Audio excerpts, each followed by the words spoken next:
Welcome in, guys, to the Full Force Fathers podcast. Glad to have you back. Alongside my co-host Dave, I am Brett, and together we form the Full Force Fathers team. And today's podcast is going to be slightly different than the previous. We're going to have more of an open discussion type of podcast today here, Dave, on a topic that we mutually like to. We're going to get in depth in when it comes to how today's going to kind of go about. It's going to be, like I said, slightly different. So thanks for tuning in. Thanks for checking us out on YouTube, and thanks for checking us out on all major podcast platforms. So welcome in, Dave. How you doing today? I'm good, Brett. I can't believe this is episode 3, man. Yeah, I can't either. Episode 3 already. Time is going by quick. Absolutely. Thank you, everyone, for tuning in, listening, watching. We appreciate it. The feedback, thank you. Keep bringing that our way. Absolutely. So let's dive right in here today, Dave. And I'm going to start off with a verse out of the Bible.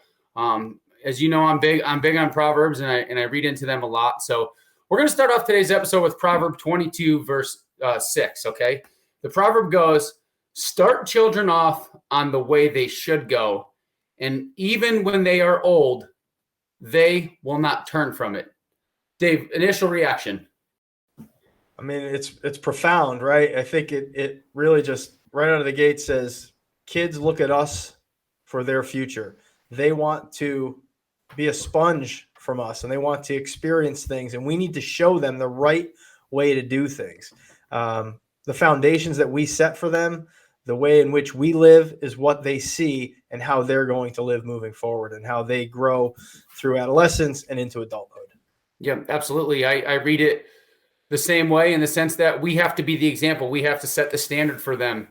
And as they grow old, the standards and the examples that we set for them, they're foundational. They're pillars for them as they continue to grow. So when our kids become parents and grandparents, those pillars are set, and we don't have to, we're really essentially not going to have to worry, because the foundations are set, and they're going to continue to build on them and pass them on to the next generation. I think it's a generational thing.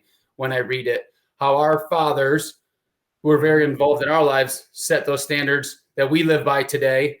And with Bryce and Kendall, and with Madison, Caroline, and Finley, we're setting those standards and those foundations for them. You know what I mean? Yeah, absolutely. 100%. Yeah. And in terms of today's episode, we're just going to kind of dive into some hot takes that we feel can branch off of that proverb, is kind of what we're going to go with it. So the first hot take that I've been, Dave knows I've been excited to get on the mic today and talk about it, is we have to be the example when it comes to our kids' health, our kids' wellness, their physical fitness. All right. Dave really can hone in on the financial awareness, the financial success, the financial responsibilities that we foster to our kids. But from the health and wellness side, being the example is the most important thing we can do. We have to set them up for success with their health. We can't be, for lack of a better term, lazy, right? There is so many things going on in the world right now. The last thing we can do is let our kids' health and wellness slip through the cracks. The statistics, Dave, are staggering. Okay. This is according to the CDC. 1 in 5 children are considered obese. Okay, that's 19.3%. Let me repeat it. 19.3% of children under the age of 19, Dave, are obese. That number, to me, it blows me away. Well, and what is that number? Like, what is obese? What is that category defined as? So the obese is described as according to the CDC, let me read you the terminology correctly. Obesity is defined as a body mass index at or above the 95th percentile of the CDC sex-specific charts. So that's the definition of obesity. So if you're someone who's in the 91, 92, 93, 94th percentile, you're not considered obese. You're not considered obese. It's still a problem because you're darn close to it. That's absolutely right. It's unbelievable, Dave. So to break it down even more, overweight is considered any child under the age of 19 in between the 85th and 95th percentile. Okay. That is classified as overweight. That's another 16% of children are classified overweight. So it sounds to me like the CDC then is saying that basically from 0 to 84 to the 84th percentile is considered healthy. Yeah, well, they call it normal. So whatever normal is, normal to the CDC is the 5th percentile to the 85th percentile. Now, that's a pretty big range. That's a pretty big range if you ask me. Yeah. All right. Yeah. So the way I look at it is, I'm very tall. I'm 6'5". So growing up, I was always in the 80 plus percentile. So if I'm in the 84th percentile of height, Dave, that considers me tall. Right. But you're telling me if I'm in the 84th percentile of weight, I'm not considered overweight. That's a great point. It doesn't make much sense to me, but hey, those are the statistics that we're given. So you guys don't think I'm just making believe. Go over to the CDC website. You can check it out and read it for yourself. It is all right there on the CDC's website. But what I want to dive into, now that the stats have been put out there, Dave, what are ways that I want to jump into how do we make it better, Dave? Well, you touched on it just a second ago, but I want to make sure to go back to it. What our kids do is what they see with us, right? And I don't think we intentionally put them on this path, right? But we need to intelligently and really be disciplined in the way we move forward, right? We need to be planned in our days, in our weeks. We can't let the weeks get away from us and just say, oh, you know what? Let's just go to McDonald's tonight and swing through the drive-thru, because that's not doing anything for our kids' health, our finances, any of it, right? We need to stick to a plan each and every week, because, we can make better choices at home. We can show them those foundations at home. You can make a nice, healthy meal that tastes wonderful for less than what it will cost you to go through, a drive-thru. So again, I don't think we do these things on purpose to our kids, but we need to be detailed and disciplined in the way we move forward from here. Right. And you're right. I don't think it's not a self-inflicted wound on purpose. There was no intent to make it this way. These numbers I don't believe are intentional, is what you're saying. And I believe that wholeheartedly. I believe that. But at the end of the day, we are the problem that created this bigger problem. All right. And I know that because the numbers don't get any better, Dave, as we get older. The numbers actually get substantially worse, which means if we're setting the foundations for overweight and obesity in our children, we're living it and the numbers get worse. One more set of statistics here before we dive back in. 1 in 3 adults is considered overweight, and 2 in 5 adults are considered obese. So the math on that means those numbers, Dave, are getting worse as we get older, right? If it's 20% under 19, obese in adults 2 and 5, that's 40%.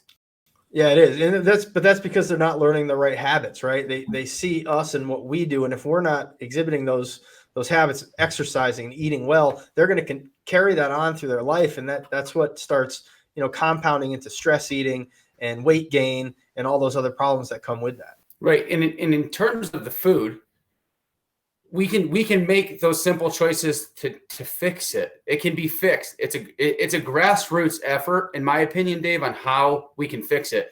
There's no quick fix.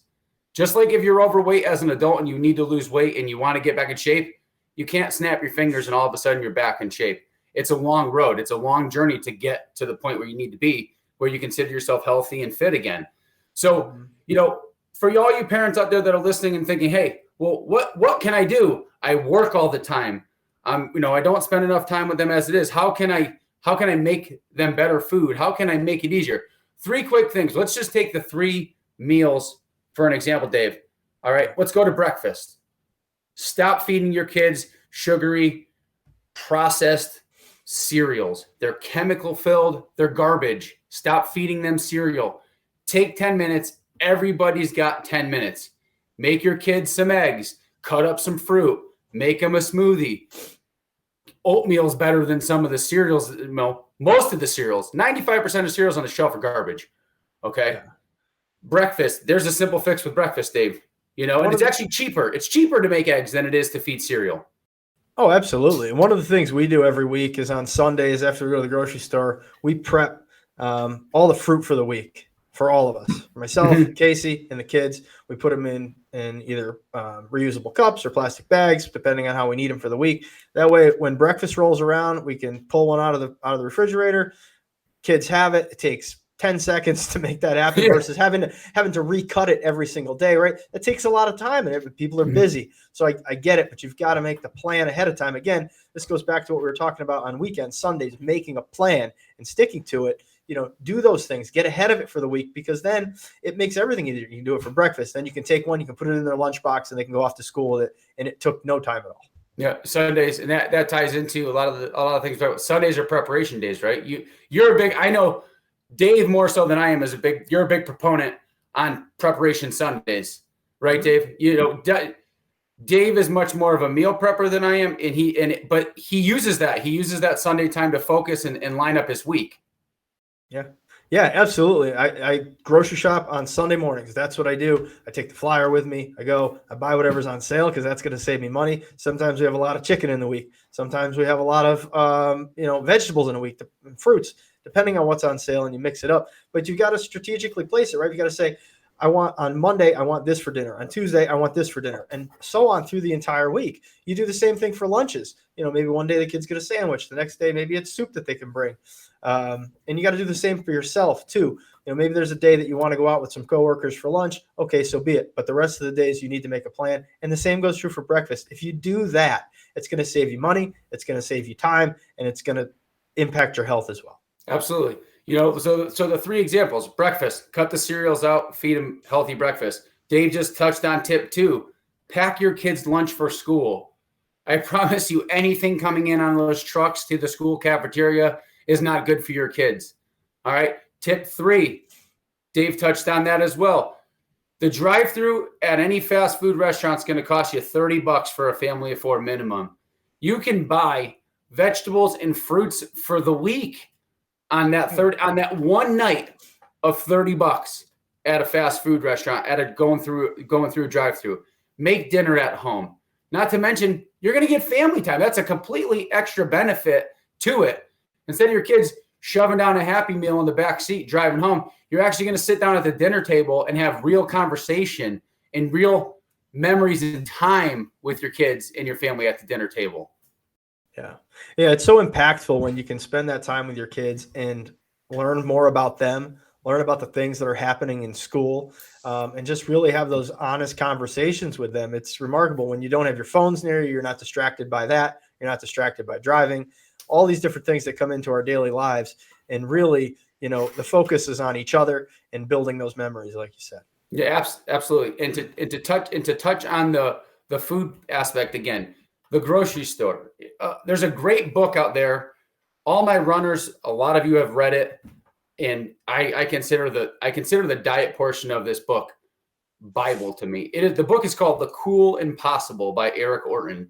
If any of you have read Born to Run with Chris McDougall, Eric Orton was his coach for that 50-mile run that he ran through down in Mexico. But he has a chapter in his book, The Cool Impossible, on the grocery store, and he calls it the demons in the aisle. All right. Stay out of the middle of the grocery store. That is his tip. Okay. Work the outside perimeter of the grocery store. You're going to have all your perishable foods on the perimeter. You're going to have your produce, the best part of the grocery store. You're going to have your seafood and your meat department on the perimeter of the grocery store. You're going to have your dairy aisle on the perimeter of the grocery store. It's not a coincidence that those are set up around the outside. It's the longest portion of the entire store because the grocery stores and big food want you going up and down like a zigzag through the aisles of the grocery store. They want you buying the sugar. They want you buying the processed. They essentially, Dave, want you to buy everything that comes in a cardboard box. Absolutely. It makes them the most money, right? Because their overhead's less on all that stuff. And, it takes your attention away from what your goals really are, which is the healthy stuff. So they try and throw all these flash deals at you on the ends of the aisle and down the aisle and all these price slashes. But really, it's so imperative to do that, to stay around the outside. And, if you have to bring your kids to the grocery store, make sure you're telling them, why it is that you're not going down those aisles and why you're not buying those things. Because a lot of kids will go down the aisles and they'll just take stuff and they'll just throw it in the cart.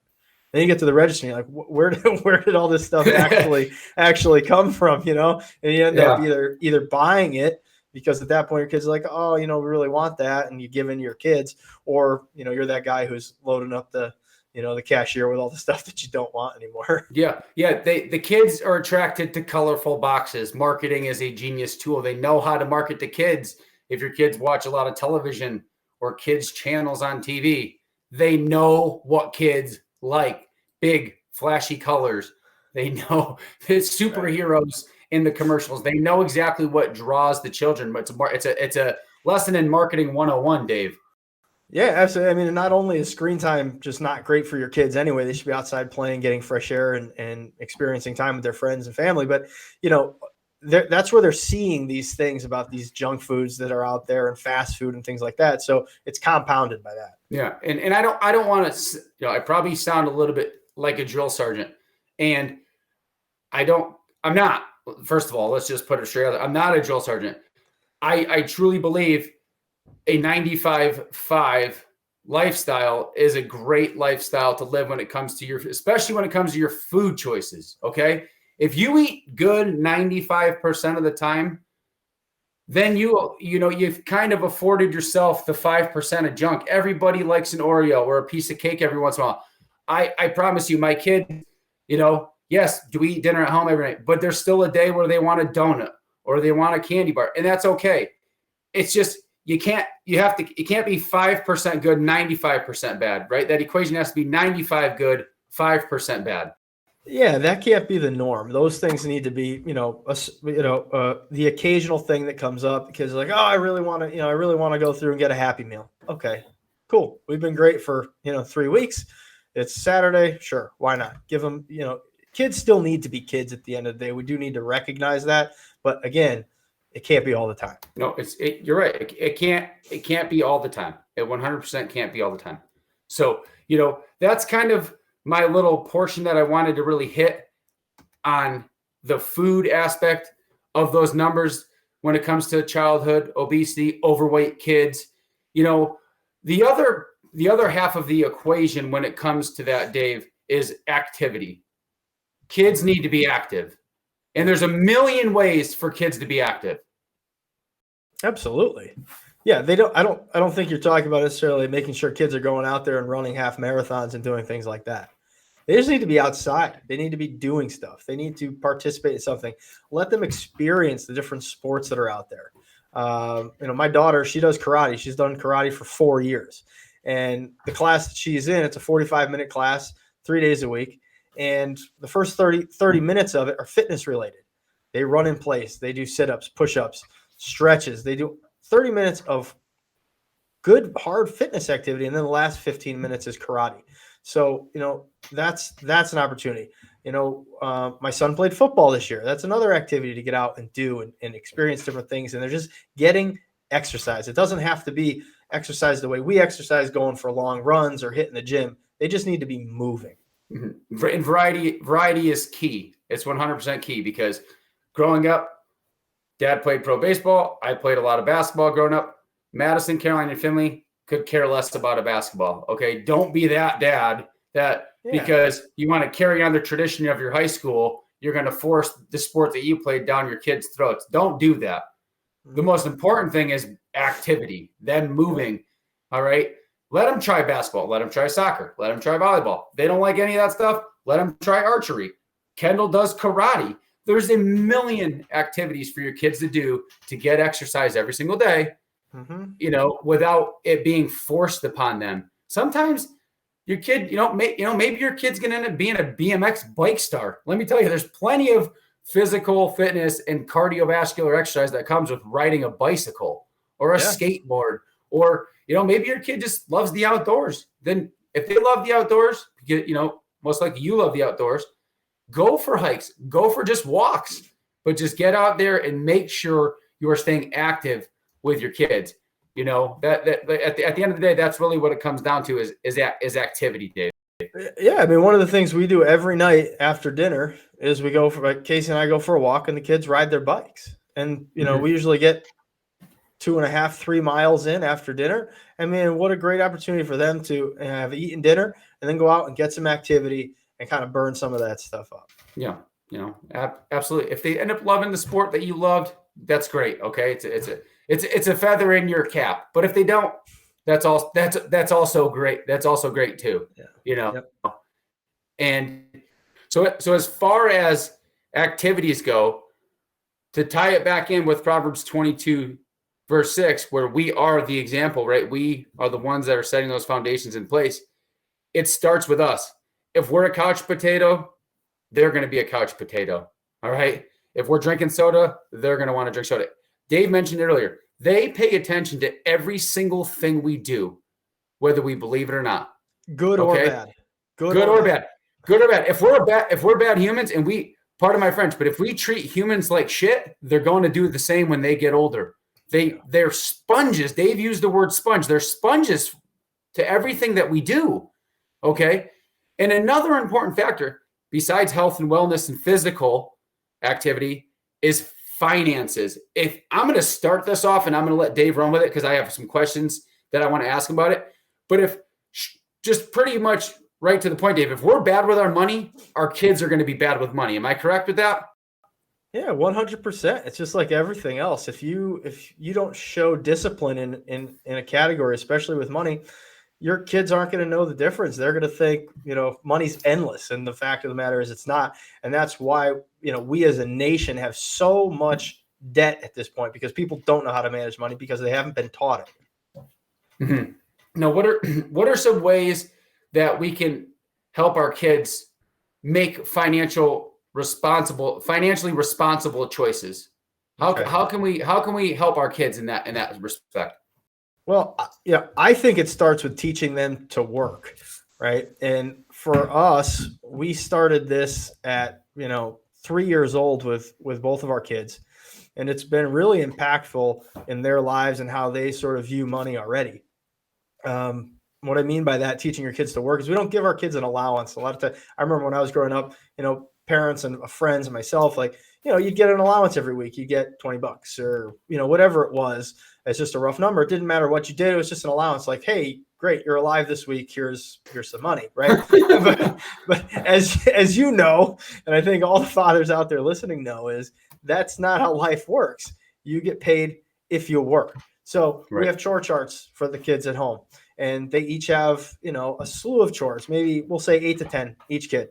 And they change as the kid's age changes, right? You're not going to give a 3-year-old, wash the dishes or go wash the dog, but, pick up your toys and make your bed. And if the kids are doing those things, they mark it off on the chore chart each day. And Sunday at our house is payday. So Kendall and Bryce come up on Sunday and they say, Dad, this is all the stuff I did. Pay me. And I'm more than happy to, because first off, they learn something from it, right? They learn to work, they're saving money, they're learning good habits, and they help me out around the house. So it's a win-win. So those things are, they're all good. And the look on their face when they get that paycheck is, priceless, really, because they get that money and they're like, wow, this is, I worked hard for this. Now I can put it towards something that I really want. But here's the flip side, right?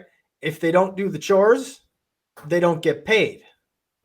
Just like if you don't show up to work and you had no excuse, you didn't take vacation time, you don't get paid for it. And that's where I think is the big difference. Yeah, and that's the same thing. If they don't like dinner, they don't eat.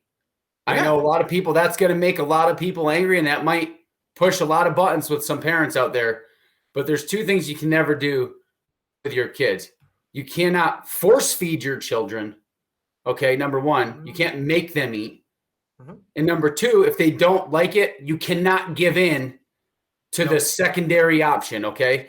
This is dinner, and it's hard. It's hard for everybody, because if you're starting to make healthy choices for yourself, just like all the fun stuff you were doing that your kids love, that's fun, sometimes the difficult stuff that you're doing, they see and they also become part of, right? If it's a health journey and all of a sudden you're overweight and your child is overweight, well, guess what? You both have to fix it. So that means if tonight is chicken breast and broccoli and carrots, and your son or daughter doesn't want to eat that, okay, don't force them to eat it. Believe me, kids will eat when they're hungry. But you can't say, okay, well, let me warm you up some chicken nuggets. Let me warm you up a hot dog. And I know that's going to piss some parents off out there, and I'm sorry. As a parent, you have to live unapologetically intentional with everything that you do, right, Dave? Yeah, I mean, I know so many people who will make a second meal for their kids, right? They're making grilled chicken breast and we'll say broccoli, you said, and their kids don't like that. So they heat up chicken nuggets and make macaroni and cheese for their kids. So you've got 2 meals. So you're doing double the work. It's costing you twice as much. And your kids they're not learning those habits, and they're going to continue that. I mean, I know some families with kids that eat 3 or 4 things and that's it. Yeah. And the other thing is that the second part of it is, you don't force them to eat. But if they don't eat, they don't get the second choice, okay? So what that means is, a lot of parents don't want to listen to the temper tantrum. That's a common thing, and they end up giving in. Every parent is guilty of giving in. I'm guilty of it too. We're not all perfect, but we just try to make the most amount of right choices that we can. But what that means is, and it's a hard one, if they don't want to eat dinner, 2 hours later, they don't get a snack. Dinner was their choice. They don't get an Oreo with a glass of milk or whatever the case may be. Some kids get nighttime treats or snacks or whatever it is. That's cool. But you're never going to build the foundations that we're trying to set in place if you give into them every single time. Yeah. Okay. And I didn't mean to cut you off, Dave, when we were talking about the money aspect, but I want to get back to that because I have a question before it slips my mind. Yeah. What's that? What Sunday you said was payday for your kids, right? After they do a week full of chores. And one thing about chores, no one washes dishes in my house but me. That's it. Not even the dishwasher. Not even the dishwasher, right? It's the 2 hands that God gave me are the dishwashers in my family. But anyways, back to your point about Sunday being payday and financial responsibility with your kids. What do your kids do, or what is there a foundation that's set in place after they get paid? Well, does that make sense? Yeah, there is, right? So I want them to get their money habits aligned now, like they're going to need them later in life. So what we do is there's 3 sections that we have them break their money into. So when they get a paycheck, say they get $12 for the week, right? We break that up into 3 different spaces. So you get $4 in 3 areas. And those, 3 different areas are, you've got a spend envelope, which is, I'm going to go and I can spend this money however I want to spend it. You've got a save envelope, which means I'm saving for something in the future. That kind of gets them in the habit of investing and planning, long-term savings, things like that. And then the last is give, because we always want to give. We want to leave the world a better place than we found it. So giving to charities, or what my kids did over the holidays is they saved up all their give money and they picked some Christmas angels off the tree, and they went and they used their money to buy gifts for kids that weren't going to have the same type of Christmas that they might. So we have them divide those into those 3 things, and that's where the money goes. So it's almost like the sense of, all right, I got my money. I've got some of my spend money here. I've got some of my money to invest. I've got some money that I got to spend on bills. And they sort of understand that, okay, I made $12 this week, but all that $12 isn't going to the toy that I want. Mm-hmm. So it's like almost like it's a budget, essentially. The kids kind of learn. You're teaching them how to budget the $12 or the $10 or the $6, whatever they get for chores, not for allowance, for chores, for actually doing the work. You're teaching them how to budget the money. Yeah. Yeah. And that's the thing. And, a lot of times what we'll do is sort of the, incentive for that is we make sure that they have something that they always want to save for. And that's really what the goal is, right? They want to have something that they're working towards, whatever that may be. And it might be, Bryce might want a truck. That might be what he wants, but later in life, it's going to be a real truck, or it's going to be a house or something, something bigger. And if they establish the foundations with those small things, it's going to make a big impact later when they need to save for, more important monumental types of things. Right. Absolutely. And to make it all make sense in the sense of setting these foundations, whether they're financial responsibility, physical health, being a responsible child and turn into a person when it comes to your own well-being. It all kind of just stems, like, to reread the proverb one more time. So those of you, if you missed it in the beginning, I'm going to reread it now and kind of tie it all together. Proverbs 22:6, start children off on the way they should go, and even when they are old, they will not turn from it. So for all the dads out there listening, and the moms, and whoever is listening, any parent out there, if you boil it down to its simplest matter, it starts, Dave, it starts with us. Absolutely, it does. And in my opinion, it has to be a grassroots effort that starts with us. We are fathers that are trying to lead our families to live full force lives in all aspects of their lives. It starts with us. You know, no children. The statistic should not be 1 in 5 kids is obese. The statistic should not be 40% that 2 in 5 adults is obese. That should not happen. We can't. It's, and you'll hear me change my voice when it comes out, because it makes me, for lack of a better term, it makes me angry. As a sports coach that I have been for over 20 years, the amount of kids I see that can't even, let's use soccer. I've been coaching soccer for 15 years. The amount of kids that'll show up at a tryout or show up at a practice or a rec league or a travel team, Dave, that can't even just run maybe 100 feet. Mm-hmm.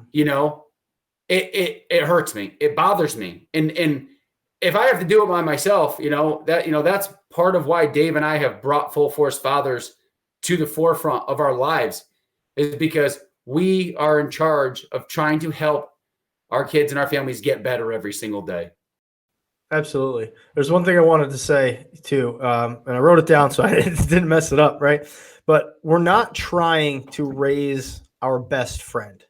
We're trying to raise respectful, productive members of society who will end up making an impact on the generations to come. And that's really what I believe. And I think if you do this the right way, your kids will end up being your best friend. But just trying to give in to everything that they want because they're kids is not the way to go. Absolutely. That's probably the best way that we can end it, to end episode 3 today. Okay. Make a concerted effort to become a better person. All right. Which in turn will make your kids become eventually better people. Is how I'm going to leave it off, Dave. Yeah. Be a good person. It's way, that simple. Yeah. Be a good person in all aspects of your life. At the end of the day, set the example, set the standard, be the example, be the standard for your children. Yep, I agree. So everybody, thank you so much for tuning in and listening to episode 3. We appreciate it. Please continue to share the feedback. Follow us on all of our social platforms at Full Force Fathers. You can find us anywhere on any major podcast platform. Full Force Fathers, live a full force life, and we will talk to you soon.